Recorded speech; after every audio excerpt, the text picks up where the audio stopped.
Naglaga ako ng baka, kaya lang walang mais. So, ganito lang ginawa ko. Nilagyan ko siya ng tinidor para madaling lumambot. Lagyan mo ng tinidor. Ayan na. May nagturo sa akin yun dati. Paano matatanda. Madaling malambot ang baka pag nilagyan mo ng tinidor.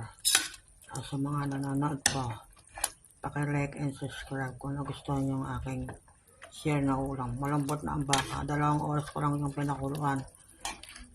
Yan ang turo sa akin. Lagyan daw ng tinidor para madaling lumambot ang baka.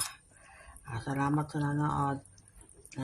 Paki-share, like and comment. Salamat sa inyo. Paki-subscribe. Salamat. Ilaga mo yung baka. Lagyan mo ng tinidor. Yun lang. Madaling lumambot ang baka.